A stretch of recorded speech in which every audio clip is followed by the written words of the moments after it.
Hello everyone, मैं हूं sign और आप सभी लोगों का स्वागत है फिजिक्स विद साइन के एक नए वीडियो में। तो क्लास 12 के ऊपर विक्रांत बैच में हम लोग एक नया टॉपिक शुरू करेंगे। बहुत ही इंपॉर्टेंट टॉपिक है जिसका नाम है इलेक्ट्रोमैग्नेटिज्म। तो आज हम लोग शुरू करेंगे इलेक्ट्रोमैग्नेटिज्म। इलेक्ट्रोमैग्नेटिज्म के अंदर आज हम लोग क्या क्या पढ़ेंगे? आज हम लोग उसका बेसिक कॉन्सेप्ट पढ़ेंगे, फिर ओएस्टर्ड के एक्सपेरिमेंट के बारे में पढ़ेंगे, फिर मैग्नेटिक लाइन्स ऑफ फोर्स के बारे में पढ़ेंगे, फिर कुछ इंपॉर्टेंट लॉज है जैसे Ampere's law, right hand thumb rule, right hand grip rule, उसके बारे में पढ़ेंगे, और बायो-सावर्ट लॉ, इन सब चीज़ों के बारे में हम लोग थोड़ा पढ़ेंगे। मैं जैसे जैसे आप लोगों को पढ़ाऊंगा वैसे वैसे कॉपी में नोट डाउन करते जाइए, क्योंकि इलेक्ट्रोमैग्नेटिज्म बहुत बच्चों का मैं देखता हूँ कन्फ्यूजन रहता है। मैं जैसे जिस सीरीज में मैं पढ़ाऊंगा आप लोग भी अपना कॉपी में उस सीरीज में नोट डाउन करते रहिए, तो क्या होगा, एक सीक्वेंस आप लोग को मिल जाएगा और पढ़ने में बहुत ही आसानी होगा। तो मेरा बातें जो मैं बोल रहा हूँ उसको फॉलो कीजिए, फिर आप लास्ट में देखना कि समझे कि नहीं समझे, ठीक है? तो चलिए अभी हम लोग शुरू करते हैं। तो अभी अगर हम लोग बोलें, सबसे पहले मैग्नेटिक फील्ड है क्या, इलेक्ट्रोमैग्नेटिज्म है क्या? इलेक्ट्रोस्टैटिक्स हमने जब पढ़ा था, जब हमने इलेक्ट्रोस्टैटिक्स पढ़ा था तब हमने क्या बोला था? चार्ज किस में था इलेक्ट्रोस्टैटिक्स में? चार्ज हमारा था रेस्ट में। इलेक्ट्रोस्टैटिक्स हम लोग जब पढ़े थे यहाँ पर चार्ज किस में था? Charge at rest. और तभी मैंने इलेक्ट्रोमैग्नेटिज्म के बारे में बोला था, यहाँ पर मैंने इलेक्ट्रोमैग्नेटिज्म के बारे में मैंने बोला था चार्ज किस में रहेगा? चार्ज रहेगा मोशन में। चार्ज मोशन मोशन मोशन करता रहेगा। किस में रहेगा? तो चार्ज एट मोशन। तो इलेक्ट्रोस्टैटिक्स का चार्ज रेस्ट में और इलेक्ट्रोमैग्नेटिज्म में चार्ज एट मोशन। तो यहाँ पर चार्ज जब मोशन में रहेगा तब जिस फील्ड का जनरेशन होगा उसी को बोलेंगे इलेक्ट्रोमैग्नेटिज्म, ठीक है? तो जैसे हमने इलेक्ट्रोस्टैटिक्स में क्या सीखा था? Electric field. इधर हम लोग सीखेंगे मैग्नेटिक फील्ड। तो उससे पहले एक मैग्नेट कैसा काम करता है, अगर मैं एक सिंपल बार मैग्नेट ड्रॉ करूं, अगर मैं सिंपल एक बार मैग्नेट ड्रॉ करूं, यह है मेरा एक सिंपल बार मैग्नेट, इधर है नॉर्थ पोल, इधर है साउथ पोल। तो इसका मैग्नेटिक फील्ड काम कैसे करता है? देखना, एक मैग्नेट के आसपास कोई भी अगर मैं कि आयरन का एक कोई भी मेटल लाऊं तो अट्रैक्टेड हो जाता है। क्यों होता है? क्योंकि ये मैग्नेटिक सब्सटेंस है। लेकिन मेरा क्वेश्चन है कि मैं जब सामने आसपास रहता हूँ तभी अट्रैक्टिव हो जाता है, एकदम ऐसा नहीं है कि मुझे ला के इसके टच करना पड़ेगा फिर अट्रैक्ट होगा। तो मतलब इस रीजन में, इस एंटायर रीजन में कोई फील्ड एग्जिस्ट कर रहा है, कोई मैग्नेटिक फील्ड एग्जिस्ट कर रहा है जो इस आयरन को खींच रहा है मैग्नेट की तरफ, उसी के बारे में हम लोग अभी स्टडी करेंगे। तो ये मैग्नेटिक, कोई भी मैग्नेट हो जाए, बार मैग्नेट, हॉर्सशू मैग्नेट, किसी भी टाइप का मैग्नेट हो जाए, सर्कुलर मैग्नेट, वहाँ से हर एक में नॉर्थ पोल से मैग्नेटिक फील्ड निकलता है और साउथ पोल में जाके एंड होता है। नॉर्थ पोल से निकलता है, कहाँ जाता है? साउथ पोल में। नॉर्थ पोल से निकलता है, कहाँ जाता है? साउथ पोल में। नॉर्थ पोल से निकलता है, कहाँ जाता है? साउथ पोल में। सो नॉर्थ पोल से निकला और साउथ पोल में आके एंट्री किया। इन जो लाइंस को हम लोग बोलते हैं, इन लाइंस को हम लोग बोलते हैं मैग्नेटिक लाइंस ऑफ फोर्स। ये जो लाइंस है इनसे हम लोग बोलते हैं मैग्नेटिक लाइंस ऑफ फोर्स। कहाँ से शुरू होता है? नॉर्थ पोल, और कहाँ एंड होता है? साउथ पोल में। और इसका एक कैरेक्टरिस्टिक्स है, कभी भी कोई magnetic lines of force intersect नहीं करेगा। Never any two lines intersect. ये पॉइंट आप लोग को जानना पड़ेगा कि कभी भी ये दो लाइन कभी भी इंटरसेक्ट नहीं करेगा। लाइन का सिग्निफिकेंस क्या है? ये लाइन का सिग्निफिकेंस है जितना दूर तक ये रहेगा उतना दूर तक मैग्नेट का फील्ड रहेगा। और अगर मैं इन लाइंस में एक टेंजेंट ड्रॉ करूं, एक इस लाइन के बराबर मैं एक टेंजेंट ड्रॉ करूं, तो ये मुझे डायरेक्शन देगा किसका? मैग्नेटिक फील्ड का। बी मतलब मैग्नेटिक फील्ड। कोई भी टेंजेंट, ये अगर मैं एक टेंजेंट बनाऊं, एक टेंजेंट बनाओ, किसी भी लाइन में जो भी टेंजेंट होगा gives the direction of magnetic field. मतलब the tangent drawn at any point in the magnetic line gives the direction of magnetic field. कोई भी टेंजेंट ड्रॉ करेगा अगर हम लोग मैग्नेटिक लाइन में, तो वो टेंजेंट हमें क्या देगा, डायरेक्शन ऑफ मैग्नेटिक फील्ड देगा। समझे, किसी भी टाइप का टेंजेंट। तो यह है significance of magnetic lines of force. अभी यहाँ से मुझे तो मैग्नेटिक फील्ड का भी मुझे एक डेफिनेशन आ गया कि जितना दूर तक एक मैग्नेट का इन्फ्लुएंस फील्ड होगा वो उस मैग्नेट का मैग्नेटिक फील्ड होगा। मतलब इस मैग्नेट का अगर मैं इतना दूर तक इसका लाइन्स ऑफ फोर्स जा रहा है तो ये पूरा एरिया क्या है, ये पूरा एरिया क्या है, उसका मैग्नेटिक फील्ड है। समझे। तो इलेक्ट्रिक फील्ड भी वैसा था। इलेक्ट्रिक फील्ड क्या था, एक चार्ज रखा था, याद आ रहा है कि नहीं, कि देखिए मैंने जब इलेक्ट्रिक फील्ड पढ़ाया था एक चार्ज रखा था, इसके आसपास जितना दूर इसके इन्फ्लुएंस फील होता था वो उसका होता था इलेक्ट्रिक फील्ड। तो सिमिलरली मैग्नेटिक फील्ड भी वही है, एनालॉजी से हम लोग स्टडी करेंगे। एक चीज मैं स्टार्टिंग में बता दे रहा हूँ, जो हमने इलेक्ट्रिक स्टैटिक्स में इलेक्ट्रिक फील्ड में सीखा था उस कॉन्सेप्ट को अच्छे से क्लियर कर लीजिए कि बहुत सारे एनालॉजी है, सेम चीज यहाँ पढ़ेंगे। वहाँ भी गॉस लॉ था, यहाँ पर उसका एनालॉजी होगा एम्पियर्स लॉ। वहाँ पर कूलम्ब्स लॉ था, यहाँ पर उसका एनालॉजी होगा बाय-सावर्त लॉ। तो हर एक चीज़ का एनालॉजी से आप लोग अगर पढ़ेंगे चीज़ें बहुत आसान हो जाता है। तो मैं इसलिए बार बार बोल रहा हूँ, हर एक कॉन्सेप्ट को जो मैं पढ़ाऊँ उसको अच्छे से पढ़िए, क्योंकि एक के साथ एक हमेशा इंटरलिंक रहता है, तो आपका पढ़ाई में बहुत ईजी होगा। तो इलेक्ट्रोस्टैटिक्स के साथ इलेक्ट्रोमैग्नेटिज्म बहुत इंटरलिंक्ड है, तो आप लोग भी अच्छे से देखते रहिए मैं क्या बोलने का कोशिश कर रहा हूँ। ठीक है। सो मैं क्या बोल रहा था, मैग्नेटिक फील्ड क्या है।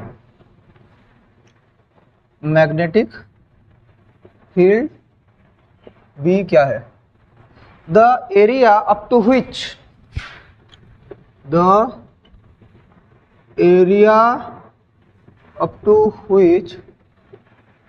द influence of a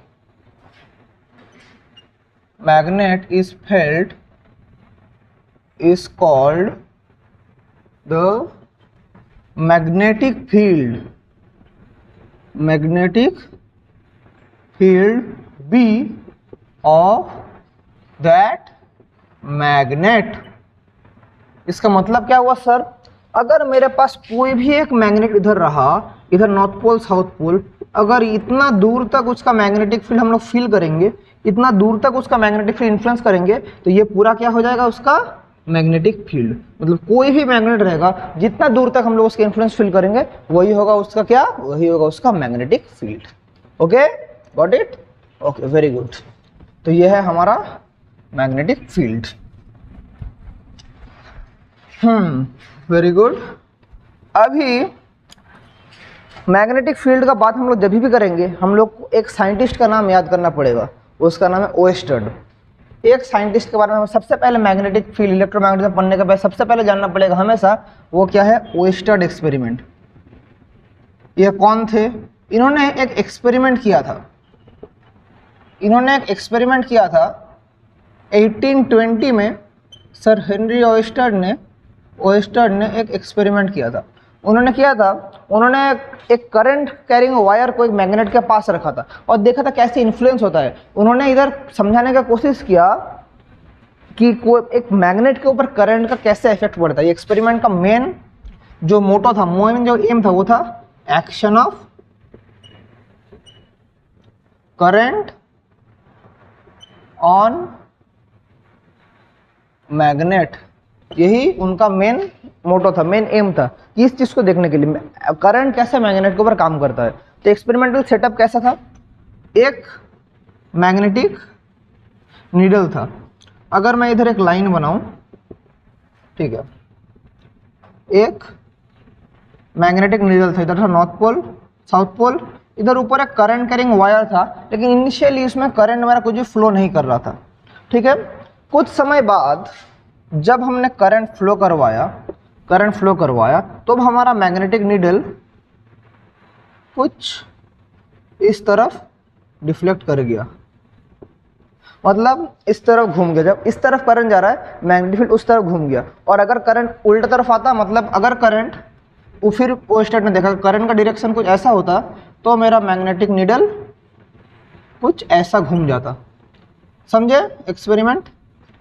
तो इनिशियली जब करंट में सेट नहीं किया था तब मेरा मैग्नेटिक नीडल ऐसे से नॉर्थ साउथ ऐसे हमारा पैरेलली अरेंजमेंट था। जब हमने राइट साइड में करंट फ्लो करवाया तो मैग्नेटिक नीडल ऐसा था तो ऐसा डिफ्लेक्ट हो गया, ऐसा था ऐसा डिफ्लेक्ट। एरो देख के समझ रहे हैं, ऐसा था मैग्नेटिक नीडल, फिर अचानक ऐसा डिफ्लेक्ट हो गया।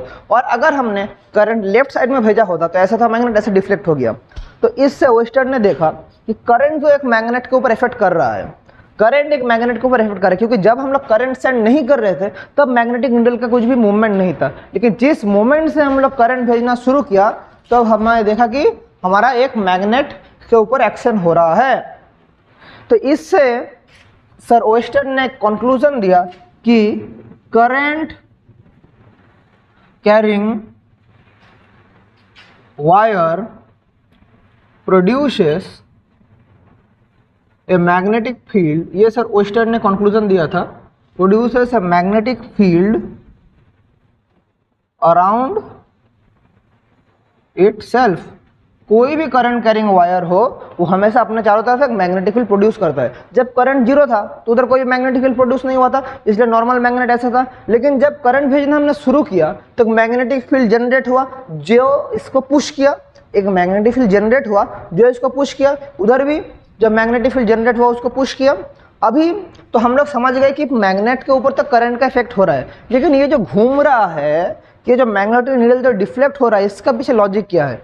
कैसे मैं बोलूँगा इस तरफ जाने से ऐसा घूमेगा, उस तरफ जाने से ऐसा घूमेगा, कैसे मैं बोल पा रहा हूँ? इसके पीछे दो तो लॉ है जो हमें सीखना पड़ेगा, दो तो लॉ या दो तो रूल हम लोग बोलेंगे। एक है एम्पियर स्विमिंग रूल और एक है राइट हैंड थंब रूल। ये दोनों लॉ है। तो क्या लॉ है? ओस्टर्न एक्सपेरिमेंट का बेसिस करके मैग्नेटिक नीडल जैसे घूमता है वैसे लॉ है। तो पहले मैं अगर एम्पियर स्विमिंग रूल बोलूँ तो एम्पियर स्विमिंग रूल क्या है देख लीजिए। सो अभी हम लोग करेंगे amperes swimming rule. Amperes swimming rule ये क्या कहता है? अगर एक इंसान हम इमेजिन करें स्विमिंग कर रहा है, if a man is imagine to be swimming along a current carrying wire, मैं पहले लिख दे रहा हूं फिर मैं समझा रहा हूं। If a man B imagined to be swimming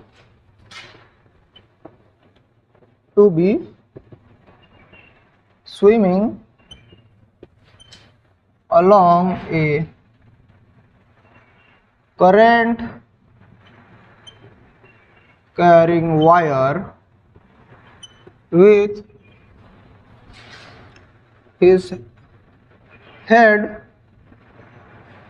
along the north pole of the needle, then the north pole of the needle will be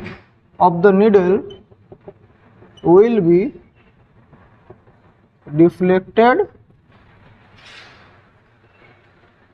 along his left hand। ठीक है, इसका मतलब क्या है? स्टेटमेंट तो मैंने लिख दिया, लेकिन इसका मतलब क्या है वो हमें थोड़ा समझना पड़ेगा सर। तो देखिए, एक करंट कैरिंग वायर है, इस तरफ करंट कैरिंग वायर है। तो मैं बोला एक इंसान स्विमिंग कर रहा है, तो एक मैन स्विमिंग कर रहा है, ठीक है। तो स्विमिंग कर, इमेजिन करिए स्विमिंग कर रहा है। तो मैं क्या बोला कि अगर जिस तरफ करंट जा रहा है उस तरफ अगर ये इंसान स्विमिंग करे तो ये करंट इस तरह स्विमिंग कर रहा है, और हेड कहाँ पर पॉइंट होगा? हेड पॉइंट होगा जिस तरफ मैग्नेटिक नीडल होगा। तो इनिशियली मेरा जब करंट जीरो था, देखिए दो तो मैं फिगर ड्रॉ कर रहा हूँ। इनिशियली जब मेरा करंट जीरो था तो मेरा मैग्नेटिक फील्ड ऐसा था, नॉर्थ पोल साउथ पोल, ठीक है। तो मेरा हेड का किस तरफ है? ऐसा नॉर्थ पोल की तरफ पॉइंटेड है। तो जब मेरा करंट फ्लो करना शुरू करेगा, जब मेरा करंट फ्लो करना शुरू करेगा, ऐसे तो मैंने थोड़ी देर पहले बोला था घूमेगा, लेकिन क्यों घूमेगा? Then the north pole of the needle will be deflected towards left hand. तो ये तो है राइट, ये तो है लेफ्ट। तो लेफ्ट हैंड किस तरफ है? इस तरफ है, तो लेफ्ट हैंड की तरफ डिफ्लेक्ट हो गया। अगर करंट इस तरफ होता, अगर मेरा करंट इस तरफ फ्लो होता तो क्या होता? अगर करंट इस तरफ फ्लो होता तो मेरा पर्सन का डायरेक्शन भी चेंज हो जाता, तो ये राइट होता, ये लेफ्ट होता, तो मेरा मैग्नेट किस तरफ डिफ्लेक्ट हो जाता, तब मेरा मैग्नेट नीचे की तरफ डिफ्लेक्ट हो जाता। समझे? तो यही है एम्पियर स्विमिंग रूल। तभी मेरा करंट इस तरफ है, करंट इस तरफ, तो इस तरफ स्विमिंग करेगा, उस तरफ से इस तरफ। देखिए ना, करंट इस तरफ है, अगर मैं इमेजिन करूं तो ये लेफ्ट है, राइट है, तो कहां पर डिफ्लेक्ट हो गया, टुवर्ड्स द लेफ्ट हैंड। तो यही है Ampere swimming rule. If a man be imagine to be swimming along a current carrying wire, देखिए करंट कैरिंग वायर की तरफ स्विमिंग कर रहा है with his head along the north pole, तो head along the north pole है, इस तरफ north pole, then the north pole of the needle will be deflected towards his left hand. समझा एम्पियर स्विमिंग रूल? और अगर ये law ज्यादा hard लग रहा है, और एक इजी लॉ है जिससे हम लोग सेम एक्सप्लेनेशन मिलेगा, वो है राइट हैंड थंब रूल। तो वो क्या है, वो भी थोड़ा आप लोगों को मैं बोल देता हूँ। राइट हैंड थंब रूल क्या है, वो भी इजी है, तो हम लोग यहीं से समझ जाएंगे। तो क्या है राइट हैंड थंब रूल, देख लेते हैं। Right hand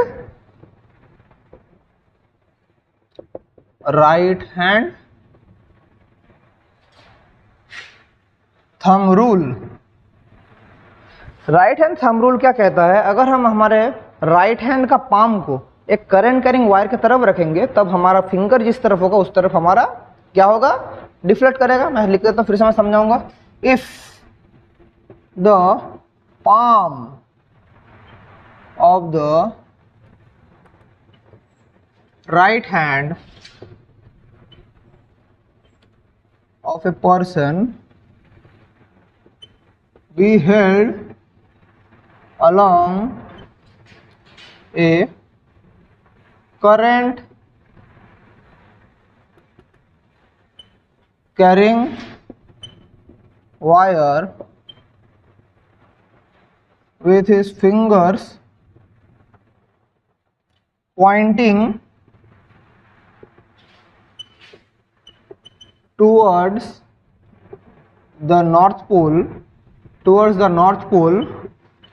then the stretched thumb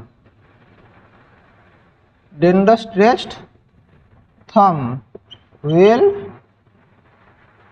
indicate the deflection. Stretched thumb will indicate a deflection of the magnetic needle, मतलब क्या है, देखिए ये अगर मैं अपना राइट हैंड का था ऐसे इमेजिन करूँ पाम, तो ये मेरा एक करंट कैरिंग वायर है, ठीक है, इसका नीचे मेरा मैग्नेटिक नीडल है। तो यहाँ पर अगर मैं इमेजिन करूँ तो ये मेरा फिंगर्स है, चार तो फिंगर्स है, और ऐसे करके मेरा थंब है। डायग्राम तो बहुत अच्छा हो रहा है, आप लोग को समझ रहे हैं, जोक्स असाइड। तो ये देखिए, अगर मेरा थंब कुछ ऐसा है, तो चारों फिंगर मेरा वायर की तरफ है और थंब पॉइंट कर रहा है इस तरफ। तो इस लॉजिक से भी हमें सेम चीज़ मिला कि मैग्नेटिक नीडल किस तरफ घूमेगा, मैग्नेटिक नीडल मेरा घूमेगा। इस लॉजिक से क्या मिल रहा है, इस तरफ घूम जा रहा है। समझे? अगर इस तरफ करंट रहता तो मेरा हाथ किस तरफ होता, देखिए मैं इधर से इमेजिन करा रहा हूँ, ये मेरा पाम है राइट हैंड का, हेल्ड अलोंग द करंट, तो मेरा stretch thumb will direct the indication of deflection of magnetic needle. तो पकड़ लेंगे, इस तरफ हमारा डिफ्लेक्ट करेगा, मतलब तब हमारा नॉर्थ साउथ, तब हमारा नीचे की तरफ डिफ्लेक्ट करेगा। क्यों? देखिए इधर मैं पकड़ रहा हूँ हाथ, मेरा थंब किस तरफ, इस तरफ, तो इस तरफ जा रहा है। अगर मैं इधर थंब पकड़ूँ तो मेरा किस तरफ है, इस तरफ, तो मेरा नीचे की तरफ आएगा। समझे? इसलिए इस तरफ घूम जा रहा है। यही है राइट हैंड थंब रूल। क्या लिखा है, if the palm of the right hand of a person be held along a current carrying wire with his fingers pointing towards the north pole, then the stretched thumb will indicate a deflection of the magnetic needle। समझे? यही है हमारा ओएस्टर्ड experiment का दोटो logic. कैसे हम ओएस्टर्ड experiment में direction को समझ पाएंगे, ये है दोटो लॉजिक, दोटो रूल्स। अभी ये तो हम लोग समझ गए मैग्नेटिक नीडल किस तरह डिफ्लेक्ट हो रहा है। तो मैग्नेटिक लाइंस ऑफ फोर्स हम लोग कैसे निकालेंगे, कहीं से कहां पर मैग्नेटिक लाइंस ऑफ फोर्स जा रहा है, वो हम लोग अभी कैसे निकालेंगे, उसके लिए और दो रूल है। बोलेंगे सर कितना रूल पढ़ाएंगे आप, बच्चे रूल तो पढ़ना पड़ेगा, नहीं तो कैसे होगा। रूल्स तो इजी है, हार्ड रूल एक भी आप लोगों को नहीं लगेगा, मैं समझ रहा हूँ, समझने की कोशिश कीजिए। तो देख लीजिए रूल्स क्या क्या है। सो अगर देखें कोई भी मैग्नेटिक फील्ड में क्या बोला, कोई मैग्नेट अगर मैं किसी भी करंट में अगर मैं जाता है, कोई भी current carrying wire produces a magnetic current around itself. कोई भी करंट कैरिंग वायर, ओस्टर्न ने क्या कहा, every current carrying wire produces magnetic field around itself. तो मैग्नेटिक फील्ड कैसा है वो हमें पढ़ना पड़ेगा। तो ओस्टर्न ने कहा every current carrying wire produces magnetic field around itself. ये स्टेटमेंट था। इसका मतलब है अगर कोई भी मेरा वायर जाएगा इधर, उसके चारों तरफ एक मैग्नेटिक फील्ड काम करेगा, एक मैग्नेटिक फील्ड काम करेगा। लेकिन मैग्नेटिक फील्ड का डायरेक्शन हम लोग कैसे निकालेंगे? कोई भी करंट कैरिंग वायर उसमें एक मैग्नेटिक फील्ड खुद अपना जनरेट करेगा, लेकिन वो मैग्नेटिक फील्ड का डायरेक्शन हम लोग कैसे निकालेंगे? वो डायरेक्शन निकालने के लिए भी दो लॉ है। तो सबसे पहले हम लोग दो रूल्स क्या क्या है? तो सबसे पहला रूल है मैक्सवेल कॉक स्क्रू रूल। मैक्सवेल कॉक स्क्रू रूल तो क्या है, इसका मतलब क्या है? If a right handed screw be imagined and the end of the screw be along the direction of current flow, then the direction in which the screw tightens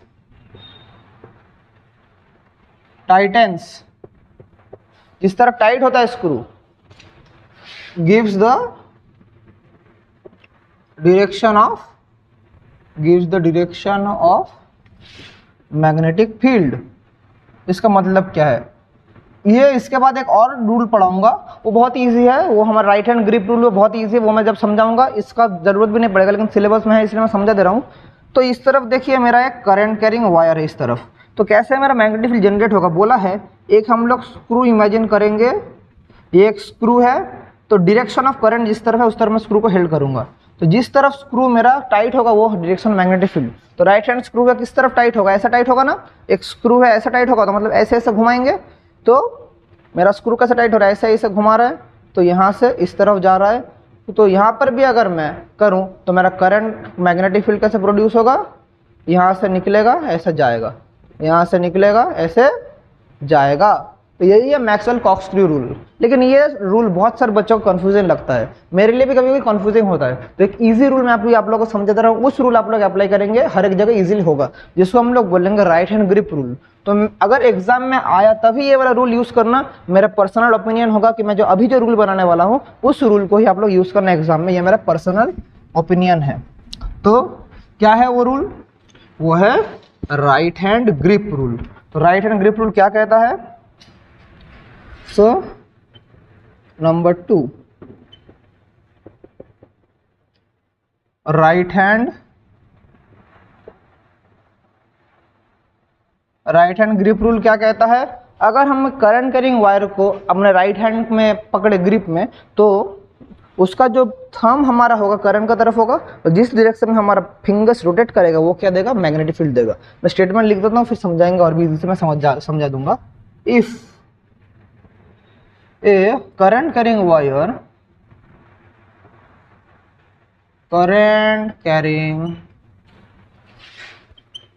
wire be held along the grip of the right hand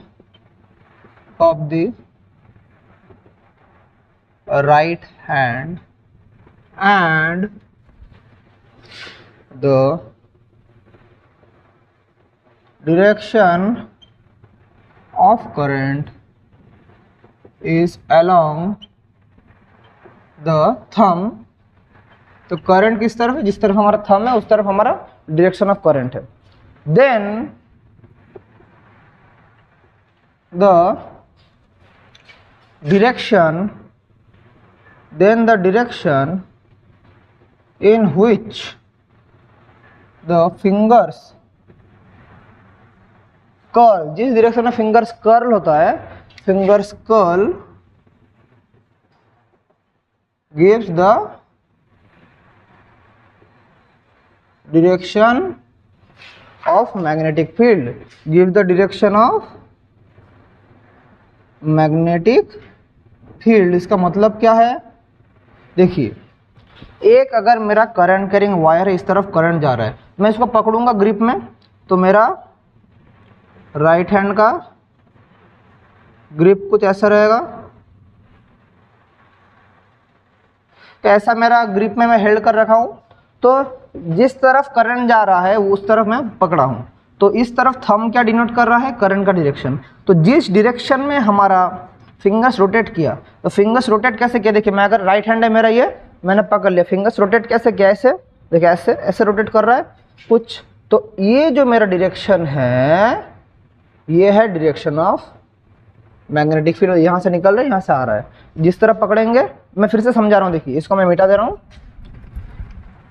ये मेरा current carrying wire है, इस तरफ current जा रहा है, तो इसको अगर मैं राइट हैंड का ग्रिप में पकड़ूं, तो ये मेरा राइट हैंड का ग्रिप में वायर आ गया, तो इस तरफ मेरा तो करंट जा रहा है, तो जिस तरफ रोटेट हो रहा है, देखिए इस तरफ जो कर्ल हो रहा है, समझे, देखिए यह मैं हाथ सामने ले जा रहा हूँ, इस तरफ जो कर्ल हो रहा है, यहाँ से इस तरफ कर्ल हो रहा है, ये मेरा क्या दे रहा है, डायरेक्शन ऑफ मैग्नेटिक फील्ड। मतलब ये जो कर्ल हो रहा है ये give the direction of magnetic field, ये जो कर्ल हो रहा है give the direction of magnetic field. अगर मैं यहाँ से इस तरफ जाऊं तो क्या होगा, तब मेरा इस तरफ घूमेगा, तो उस तरफ से मेरा कर्ल होगा, क्या होगा, उस तरफ से इस तरफ आएगा। देखिए आप लोग इमेजिन कीजिए कि उस तरफ से कर्ल हो रहा है इस तरफ, तो करंट नीचे की तरफ है, तो मेरा होगा कुछ इस तरफ से मैग्नेटिक फील्ड। आप भी समझे, तो कौन सा लॉ इजी है, पहले वाला ये वाला, तो ऑब्वियसली ये वाला लॉ इजी है, तो ये है current carrying wire be held along the grip of the right hand and the direction of current is along the thumb, then the direction in which the fingers curl gives the direction of magnetic field। तो जिस तरफ हमारा finger curl होगा, अगर मैं बोलूं इस तरफ करंट जा रहा है तो क्या होगा, ऐसे मैं इमेजिन करूंगा, ऊपर से नीचे की तरफ कर्ल हो रहा है, तो क्या होगा, ऊपर से निकलेगा नीचे की तरफ घुसेगा, ऊपर से निकलेगा नीचे की तरफ घुसेगा, यह है हमारा मैग्नेटिक फील्ड। समझ गए, यह है राइट हैंड ग्रिप रूल। अगर मैं इसका और भी कुछ एप्लीकेशन कराऊं, किसी भी डायरेक्शन में आप हम लोग इसका यूज करके मैग्नेटिक फील्ड निकाल सकते हैं। तो ये राइट हैंड ग्रिप रूल हमारा पूरा चैप्टर में बहुत यूज होगा, क्योंकि डायरेक्शन ऑफ मैग्नेटिक फील्ड में किससे मिलेगा, राइट हैंड ग्रिप रूल से ही मिलेगा। अगर मैं आप लोग को बोलूं ऐसे करके हमारा एक बैटरी है कनेक्टेड, ठीक है, यहाँ से आई करंट जा रहा है, आई करंट आ रहा है, तो यहाँ पर मैग्नेटिक फील्ड कैसे होगा, करंट तो जा रहा है आई ऐसे, तो मैग्नेटिक फील्ड कैसे होगा बोलिए, तो ऐसा कर्ल होगा। तो देखिए कर्ल ऐसे, करंट इस तरफ है, तो मेरा मैग्नेटिक फील्ड कुछ इस तरफ होगा, मैग्नेटिक फील्ड कुछ यहाँ निकलेगा, यहाँ से होगा, लेकिन यहाँ पर तो करंट ऊपर से नीचे की तरफ आ रहा है, तो कैसे कर्ल होगा, ऐसे कर्ल होगा, ठीक है, ऐसे कर्ल होगा, तो क्या होगा, यहाँ से निकलेगा, कर्ल ऐसे होगा, देखिए इमेजिन कीजिए कर्ल ऐसे हो रहा है, तो वहाँ से निकलेगा, यहाँ पर घुसेगा, तो यहाँ से निकलेगा, यहाँ पर घुसेगा, यहाँ से निकलेगा, यहाँ पर घुसेगा, यहाँ भी सेम ऐसा होगा, यहाँ पर निकलेगा, यहाँ पर घुसेगा, ये सब क्या है, ये सब मैग्नेटिक लाइन से, समझे, ऐसे हम लोग यूज करेंगे। तो ये है हमारा मैग्नेटिक लाइन्स ऑफ फोर्स। और ये मैग्नेटिक लाइन्स ऑफ फोर्स के बारे में हम लोग हर एक चैप्टर में लगेगा। इसको हम लोग ऐसे भी लिख सकते हैं, ये जो सेम है इसको मैं यहाँ ऐसे बोल के इसको यहाँ भी ऐसे ही बोल सकता हूँ। इसका मतलब क्या है, डॉट मतलब बोर्ड के ऊपर निकल रहा है, क्रॉस मतलब बोर्ड के अंदर घुस रहा है। मतलब अगर मैं और थोड़ा इजीली समझाऊँ, यहाँ पर एक करंट कैरिंग वायर है, हमें क्या पता है कर्ल हो रहा है, तो मतलब यहाँ से निकलेगा, यहाँ घुसेगा, तो मैं सर्किल नहीं बना के ऐसे यहाँ पर मैं ऐसे बना सकता हूँ, यहाँ पर ऐसे बना सकता हूँ। ये डॉट और क्रॉस का मतलब क्या है, डॉट मतलब यहाँ से मैग्नेटिक लाइन से फोर्स निकलेगा और यहाँ पर घुसेगा। इमेजिन कीजिए यहाँ से निकल रहा है, यहाँ पर घुस रहा है, निकल रहा है, घुस रहा है। फिर निकल रहा है घुस रहा है, निकल रहा है घुस रहा है, निकल रहा है घुस रहा है, ऐसे हम लोग बोल पाएंगे। समझे? तो ये है हमारा मैग्नेटिक लाइंस ऑफ फोर्स। अभी एक और लॉ पढ़ेंगे, फिर आज क्लास में प्रेजेंट करेंगे, जो है बायो सावर्ट लॉ। बहुत ही इंपॉर्टेंट है और हमारा चैप्टर में जो अभी करेंगे बहुत एप्लीकेशन से नेक्स्ट दिन करेंगे। तो अभी हम लोग सीखेंगे bio Savart law, one of the most important things in this electromagnetism chapter. तो पढ़ लेते हैं क्या है हमारा बायो सावर्ट लॉ। सो अभी हम लोग पढ़ेंगे बायो सावर्ट लॉ। तो बायो सावर्ट लॉ क्या है? बायो सावर्ट लॉ है, अगर हम लोग बोले एक करंट कैरिंग वायर है, एक है करंट कैरिंग वायर है, तो एक स्मॉल पोर्शन डीएल, एक स्मॉल पोर्शन क्या है इधर करंट कैरिंग वायर में, एक स्मॉल पोर्शन हम ले रहे हैं जो कि है डीएल। यहाँ से आर डिस्टेंस दूर एक पॉइंट है पी, यहाँ से आर डिस्टेंस दूर एक पॉइंट है पी। तो उस पॉइंट पी में कितना मैग्नेटिक फील्ड होगा वो हमें निकालना है। तो इस तरफ डीएल है तो डीएल का वेक्टर किस तरफ होगा? इस तरफ होगा, क्योंकि मैंने गॉस लॉ पढ़ाने का टाइम जब एरिया वेक्टर बोला था तो कोई भी सरफेस का एरिया वेक्टर हमेशा किस तरफ होता है? जिस तरफ उसका परपेंडिकुलर होता है। तो ये है हमारा डीएल वेक्टर का साइन और ये है मेरा एंगल है थीटा। तो डीएल और हमारा आर के बीच में एंगल है थीटा। आई है करंट कैरिंग वायर। तो according to Biot Savart law, Biot Savart law क्या कहता है? According to Biot Savart law, magnetic field due to dl at point P क्या होगा? डीएल एट पॉइंट पी क्या होगा? अगर स्मॉल पोर्शन डीएल है, डीएल के लिए मैग्नेटिक फील्ड में कह सकता हूँ डीवी, क्योंकि स्मॉल पोर्शन है, डीवी प्रोपोर्शनल टू आई, उसके बाद डीवी प्रोपोर्शनल टू डीएल, उसके बाद DV proportional to sine theta और DV inversely proportional to R square. जहाँ पर आई क्या है हमें पता है, आई है करंट फ्लोइंग, आई पता है करंट फ्लोइंग, डीएल क्या है? Elementary length, elementary length, sine theta क्या है? थीटा तो है हमारा angle between DL and theta, वो हम लोग बोलेंगे डीएल एंड आर, वो हम लोग क्या बोलेंगे? डीएल और आर के बीच में एंगल को हम लोग बोलेंगे थीटा। और ये क्या है? 1/r स्क्वायर, मतलब आर क्या है? आर है हमारा, अगर ओपी बोलेंगे तो ओपी डिस्टेंस को हम लोग बोलेंगे आर। तो ये है बायो सावर्ट लॉ। चारों को एक साथ कंबाइन करके हम लोग मैग्नेटिक फील्ड क्या लिख सकते हैं? I d l sine theta by r square. Obviously we can write this. तो ये है बायो सावर्ट लॉ। तो इसको अगर हम लोग और भी मॉडिफाई करें तो उस डीएल के लिए उधर मैग्नेटिक फील्ड कितना निकल रहा है? DB I d l sine theta by r square.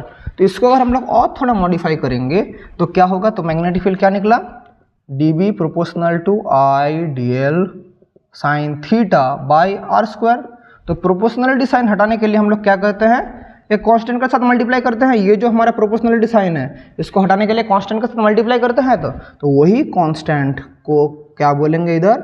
Mu naught by 4 pi I d l sine theta by r square. तो इधर म्यू नॉट क्या है? म्यू नॉट को हम लोग बोलेंगे permeability of vacuum. Mu naught को हम लोग क्या बोलेंगे? Permeability of vacuum. और इसका एक वैल्यू है, इसका वैल्यू है 4 पाई 10⁻⁻7 हेनरी पर मीटर। यह है हमारा म्यू नॉट का वैल्यू। और इसी लॉ को हम लोग क्या बोलेंगे? इसी लॉ को बोलेंगे bio Savart law. Biot Savart law का बहुत एप्लीकेशन है जो हम लोग पढ़ेंगे नेक्स्ट वीडियो में, लेकिन आज हम लोग उसके एप्लीकेशंस नहीं पढ़ेंगे। बायो सावर्ट लॉ का बहुत सारा एप्लीकेशन है, long straight wire, circular conductor, axial point में बहुत सारे एप्लीकेशन है, सब हम लोग करेंगे, पूरा हर एक एप्लीकेशन करेंगे। तो आज हम लोग सिर्फ देखेंगे इसका वेक्टर फॉर्म क्या है। नॉर्मल बायो सावर्ट लॉ तो ये है, लेकिन इसका वेक्टर फॉर्म क्या है? तो देखिए इसका वेक्टर फॉर्म अगर हम लोग बोले तो हम लोग इसको ऐसे लिख सकते हैं। तो हम लोग इसको ऐसे लिख सकते हैं क्या?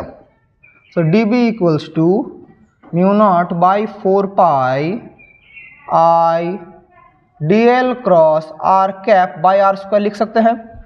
क्यों? देखिए हमें क्या पता है, dl क्रॉस r कैप का मतलब क्या है, mod of dl mod of r cap sine theta. तो मॉड ऑफ r कैप का मतलब क्या है 1, तो dl साइन थीटा तो ऐसे होगा ऑब्वियसली, r कैप का यूनिट वेक्टर तो यही मिल रहा है dl साइन थीटा, तो मैं ऐसे लिख सकता हूँ। और हमें ये भी पता है r कैप का मतलब क्या है, r vector by mod of r vector. तो इसको अगर हम लोग पुट कर दें तो mu naught by 4 pi I dl cross r vector by r cube, this is the vector form of Biot-Savart law. This is the vector form of Biot-Savart law. ये है बायो-सावर्ट लॉ का vector form, समझे? तो ये वाला भी कभी कभी क्वेश्चन में आ चुका है। तो आज का क्लास हम लोग यहीं तक रखेंगे। होप आप लोग समझे कि बायो-सावर्ट लॉ कैसे यूज़ करते हैं हम लोग, ये समझ गए। ये सब है बायो-सावर्ट लॉ का एप्लीकेशन। और कुछ भी डाउट रहता है नेक्स्ट दिन हम लोग करेंगे, बायो-सावर्ट लॉ का एप्लीकेशन करेंगे। तब तक के लिए आप ये सब चीज़ों को अच्छे से देखिए। जो भी डाउट होता है आप लोग मुझे पर्सनली पूछ सकते हैं कमेंट में, या मुझे ईमेल करके या इंस्टाग्राम में भी पूछ सकते हैं। तो चलिए इसी के साथ आज की क्लास यहीं पर एंड करते हैं। Wishing you all the very best and thank you.